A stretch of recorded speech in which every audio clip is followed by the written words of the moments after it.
Ford are really shooting themselves in the foot again. The Ford Puma petrol is one of the Ford's top-selling vehicles in and around Europe. I think it did pretty well in Australia. But back in, I think it was about January, Ford said that they're axing the petrol version of the Puma, but the electric model, the Puma Gen-E, is still coming to Australia. Yeah, well, now guess what they've just gone and done? They've just said that it's not. I'm thinking, Ford, you're fucking it up again. And they've given a reason why it's not coming. Competition. Too many cheap cars around, they can't compete. Well, look, they're making a loss with each EV that they're making, but they're closing down factories. They're making fewer cars because there's no demand. There's no demand for shit cars. That's the trouble. Now, the Ford Puma is a pretty good car. Every time I come across the word Puma, I think Puma pants.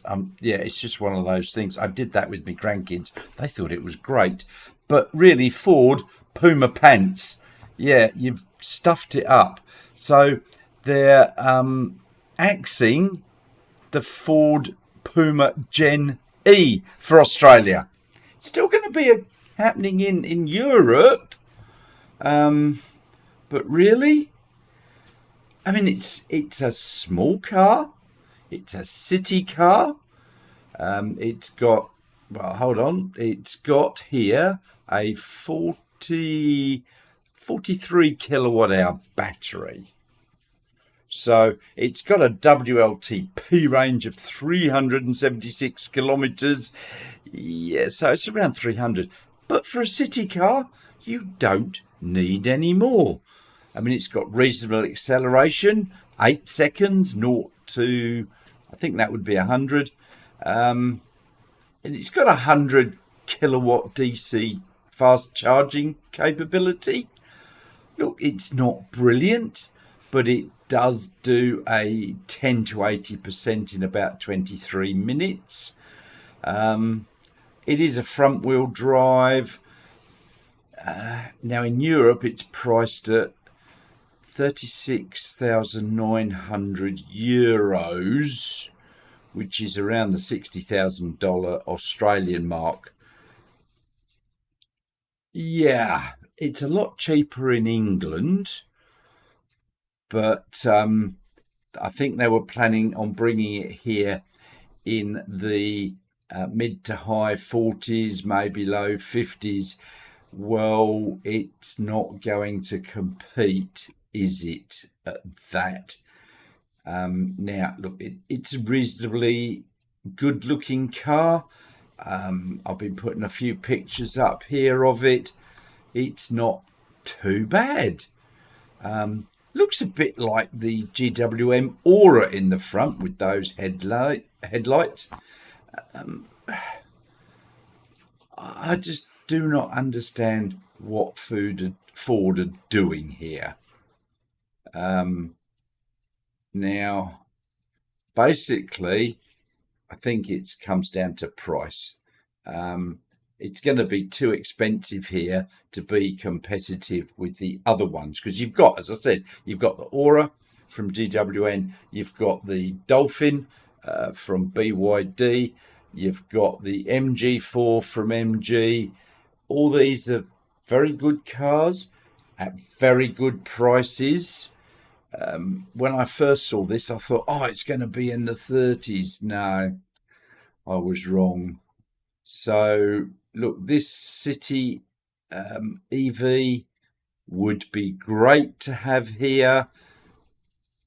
That's my opinion. What do you think about it? Make a comment below if you like this car. And while you're liking, don't forget, can you click that like and subscribe button down below? Thank you very much. So, Ford Puma Gen-E. It's an electric city small SUV. It's got a reasonable amount of boot space. It's just, all round a good car that would compete. But it's just too expensive, I think.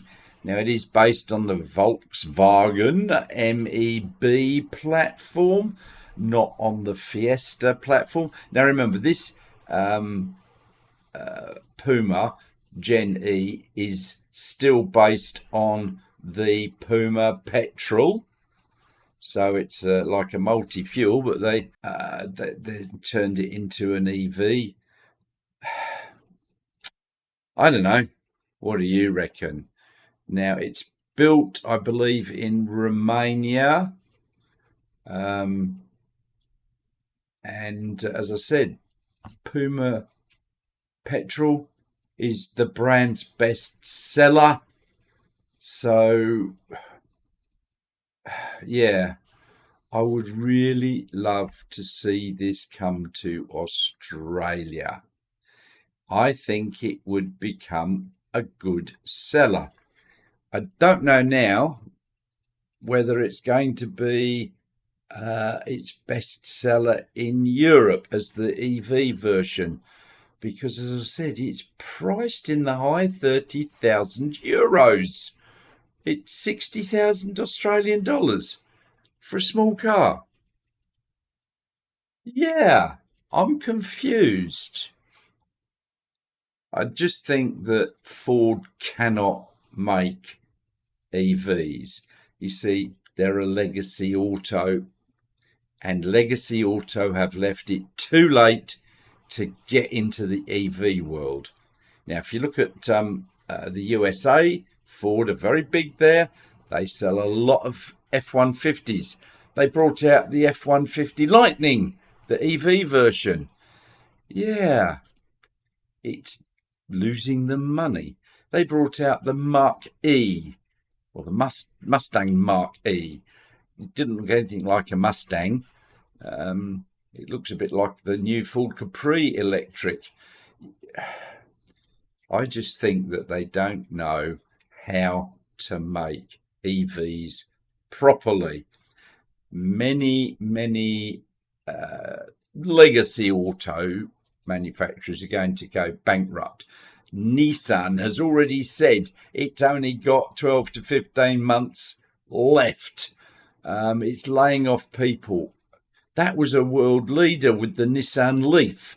I mean, back when it came out, 2010 or 12, it was a brilliant little car. There was no infrastructure around to support it. And they developed on that, and it didn't really improve it much, did they? They just got a bigger battery in it. So they've all left. They are all left behind in this transition to EV. And you've got them fighting against it.